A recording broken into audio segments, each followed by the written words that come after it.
Bueno, continuamos en Escritorio Local, os lo adelantaba hace un ratito, llevábamos un tiempo sin tener a ningún representante del grupo espeleológico del Baise en Canal 54, sabéis que cada cierto tiempo nos gusta conocer un poquito el trabajo, las novedades, aquello en lo que están enfocando gran parte de esos esfuerzos y Miguel Ángel, su presidente, de nuevo está con nosotros para hablarnos precisamente de ese trabajo que ha discurrido en este tiempo, pero también el que se puede recoger, por ejemplo, en su última publicación. Muy buenas noches. Hola, buenas noches. Gracias por estar de nuevo con nosotros, Miguel Ángel, para hablarnos precisamente de todo ese trabajo, incansable trabajo diría yo, porque al final estáis siempre con numerosos proyectos entre manos. Tenemos aquí una nueva publicación que recoge parte de esos trabajos, de los avances. ¿En qué momento se encuentra el grupo espeleológico? Bueno, pues seguimos un poco en la línea de años anteriores, o sea, nosotros la mayor parte del trabajo está centrado en los montes de Valnera, que están en las Machorras Espinosa de los Monteros, en Ojo Guareña, que ya la gente ha oído hablar habitualmente. Creo que más o menos ya la ubican, ¿no? Sí, más o menos. Y luego también seguimos colaborando en Atapuerca y hay otras cosas que estamos haciendo un poco a nivel provincial, un poco por toda la provincia. Bueno, trabajo de campo, trabajo en la provincia, con diferentes puntos, focalizados los esfuerzos sobre todo en estos tres proyectos, podemos decir, fundamentales. ¿Cómo son esos avances que se producen? Porque, por ejemplo, si hablamos de Ojo Guareña, es uno de esos clásicos, ¿no?, podemos decir, del trabajo que estáis desarrollando. Y cada vez que te pregunto por ello, Miguel Ángel, me dices que todavía queda mucho por hacer, que hay mucho trabajo, que hay muchas líneas. ¿Se han producido avances en este sentido? Bueno, hay cosas que sí que van saliendo para adelante. Por ejemplo, en el campo de la exploración y topografía es una de las cosas que teníamos como más asentada, vamos a decirlo así, sin cambios importantes en los últimos años. Pues lo que sí que podemos decir que bueno, se ha conseguido superar el sifón terminal que se localizaba más al occidente de Ojo Guareña, muy cerca ya del pueblo de Villamartín de Sotoscueva. Esto se consiguió gracias a una actividad conjunta con un buceador del Grupo Espeleológico Ribereño de Aranda de Duero, Esteban Velázquez. Entonces Esteban consiguió superar este sifón, tenía 60 metros y bueno, vio que la galería continuaba al menos otros 200 metros era más. Era uno de los grandes retos por la complejidad, ¿no? Porque Efectivamente. ahora lo contamos así, pero tenía su complejidad, ¿verdad? Es que son varias horas lo que se tarda en llegar allí, son galerías ya muy incómodas, ¿no? No son las grandes galerías de Ojo Guareña, es una zona muy incómoda. Claro, el problema que se nos presenta ahora es eso, es un sifón muy difícil de acceder, que sabemos que la cavidad continúa por allí, y entonces ahora estamos en a ver cómo abordamos el acceso, no sé si por ese lugar o si buscando otro nuevo. De hecho, uno de los proyectos que tenemos ahora con gente del CENIE y otros investigadores es intentar hacer unos perfiles geofísicos eléctricos, unos perfiles eléctricos en los que intentar detectar verdaderamente por dónde van estos conductos, que por suerte son más o menos superficiales, y ver si quizás a través de alguna otra cavidad que en su momento no nos llamó la atención o pensábamos que no tenía mayor importancia, pues igual si se ve gran proximidad intentamos acceder por otro lugar que no por el que se ha ido tradicionalmente.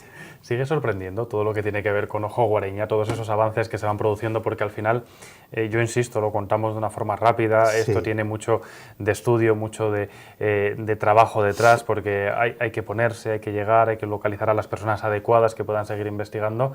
Sigue sorprendiendo un complejo de estas características, pese a que ya se sabe la magnitud del mismo. Hombre, lo que pasa es que Ojo Guareña es enorme, tiene una gran magnitud, como has dicho, y claro, hay cosas que están relativamente cercas o accesibles de las entradas y hay muchos otros lugares a los que solo se puede acceder en pleno estiaje, cuando los niveles de agua son muy bajos y son complicados. O sea, el hecho de que, por ejemplo, este sifón que hablábamos hace un ratito, pues lo descubriríamos en el año 92 y no lo hayamos intentado bucear hasta ahora, pues ya puede suponerse que es por algo, ¿no? Es un ejemplo, ¿no?, de precisamente todo ese trabajo. Es por algo, ¿no? O sea, si hubiera sido más fácil, seguro que habríamos vuelto más veces, ¿no? Pero bueno, ahí estamos, ahora mismo tenemos muchas esperanzas en que a la cavidad la podamos seguir dando continuidad por el extremo occidental, pero claro, lo que queremos es cerciorarnos eso si encontramos otro acceso, porque eso la verdad es que es bastante penoso, vamos a decirlo así.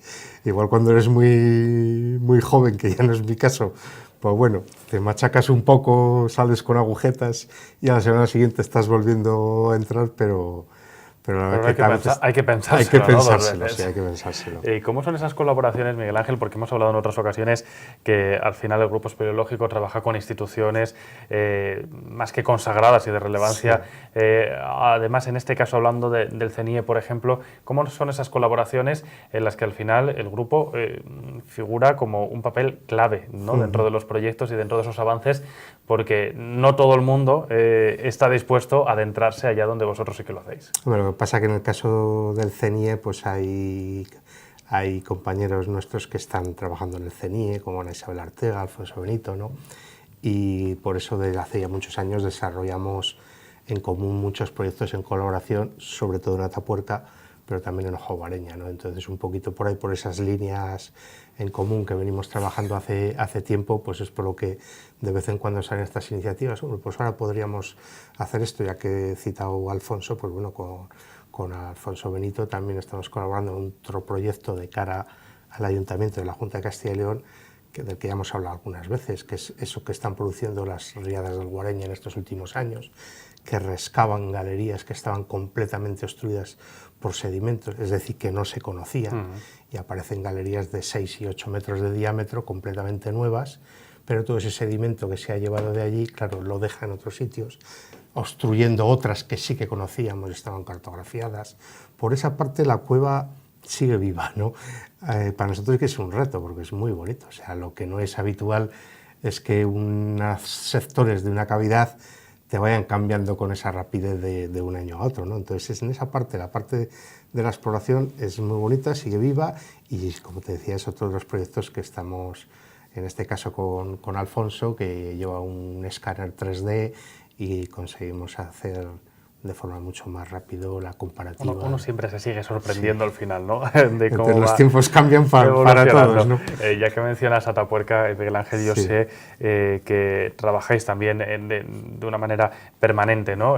Con los yacimientos, y además hay que reivindicar también el papel que el Grupo Espeleológico ha tenido a lo largo de los años, porque ahora a lo mejor están muy de moda determinadas cavidades, pero que ya vosotros en su momento hablasteis de ellas y de la importancia que podrían tener, ¿no? Bueno, Atapuerca tiene una historia muy larga, como hemos dicho otras veces, incluso de varios siglos. De hecho, en este número estamos hablando, por ejemplo, de que ahora se están cumpliendo los 150 años de la primera publicación monográfica sobre Atapuerca, es nada, de 1868. Años. Entonces, el que hubiera gente interesada en hacer cosas meritorias y precisamente llamando la atención sobre las administraciones, en que aquello había que investigarlo y había que protegerlo, pues viene de lejos, ¿no?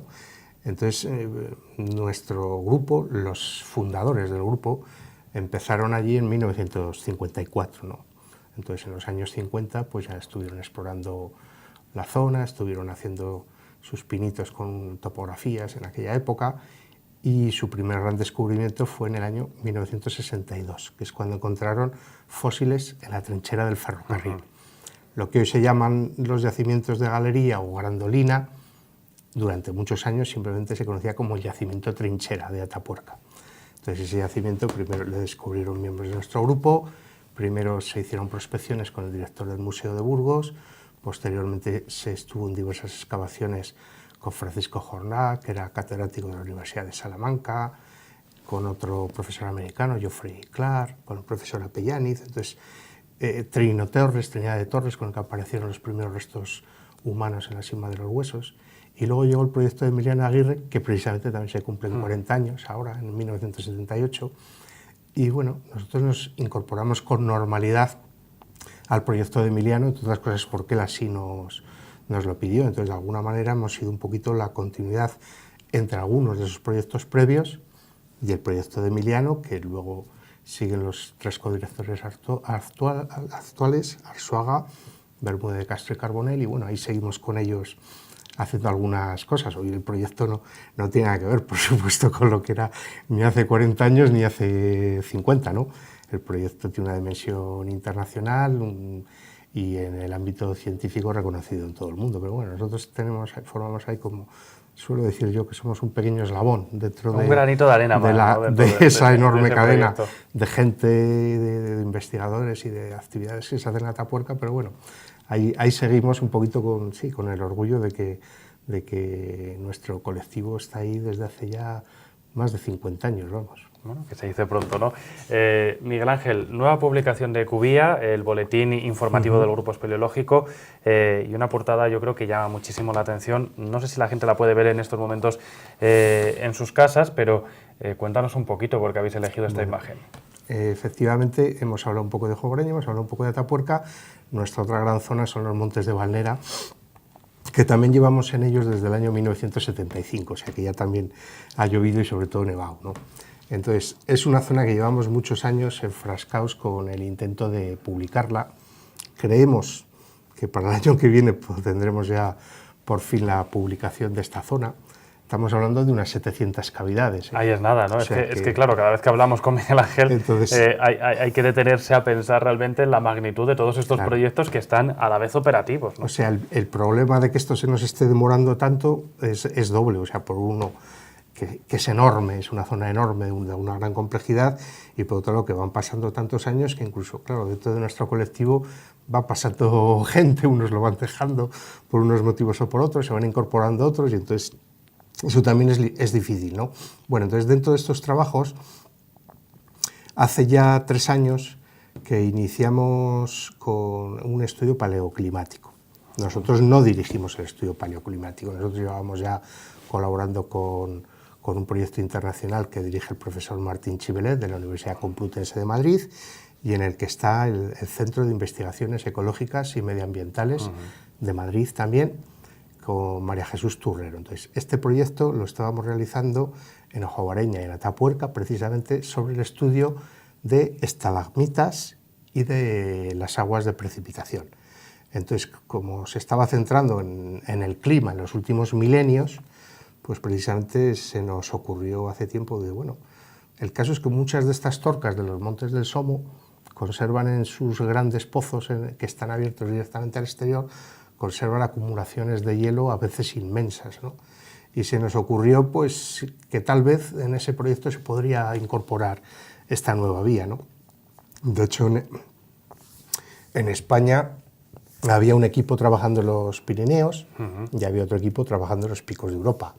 Los Montes de Valnera todos sabemos que son mucho más bajos que los Pirineos y que los picos de Europa, pero tienen esta particularidad. Bueno, al final es que la provincia no deja de sorprender, ¿no? Claro. Es otra de las particularidades que se encuentra en la geografía burgalesa, y dijiste, bueno, esto no puede pasar desapercibido, ¿no? Entonces siempre nos había llamado la atención, porque estas acumulaciones de hielo, pues eso, son comunes en altitudes mucho mayores, en torno a los 3.000 metros, ¿no? O un poquito menos. Pero claro, los Montes de Valnera, la cumbre más alta es el propio Castro Valnera con 1.718, y en cotas incluso 200 metros más bajas encontrábamos estos depósitos de hielo. Entonces, bueno, el proyecto nació de ahí.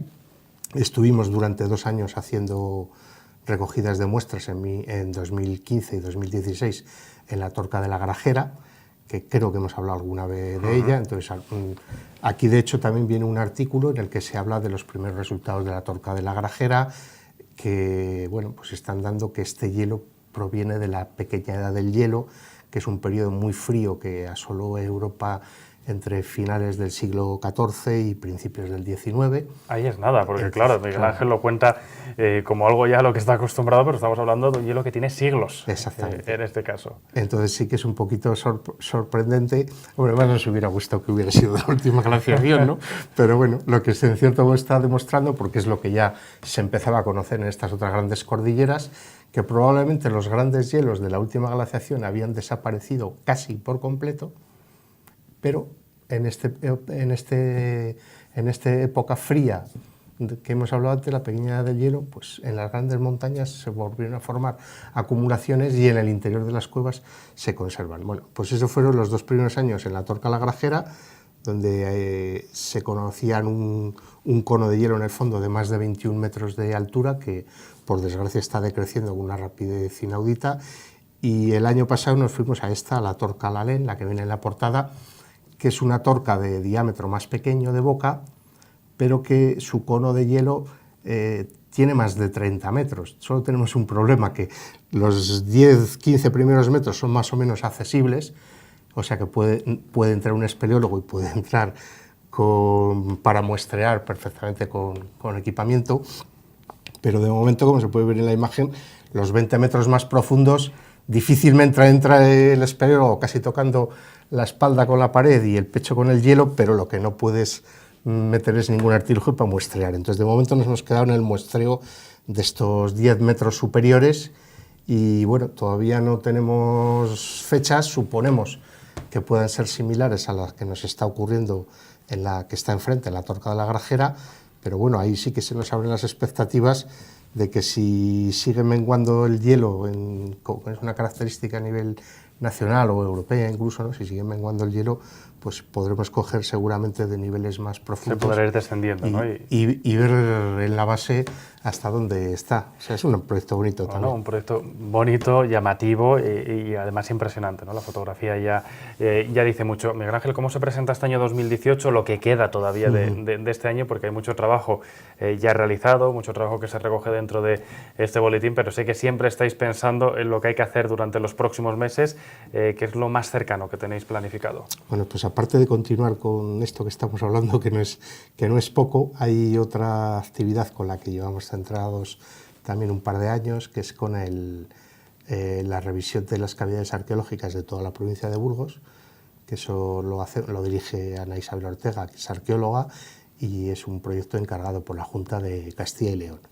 Y como otro proyecto que ha salido paralelo a este, estamos revisando las dataciones de los yacimientos de Ojo Guareña. Entonces, bueno, pues en la revisión de estas dataciones, que ya nos están llegando muchas fechas, pero todavía nos faltan bastantes por llegar, pues también nos está sorprendiendo porque de momento todas las fechas, no se trata solo de datar pinturas, que también lo estamos haciendo, o trozos de carbón intencionado, sino que también estamos recogiendo, pues a veces donde ves una marca en una pared que siempre te queda la duda, y dice, bueno, esto puede tener miles de años, o es que en los años 50 entró uno aquí con una antorcha ese que le con la marca, o en la Edad Media, ¿no? Bueno, de momento todas nos están dando prehistóricas, todas.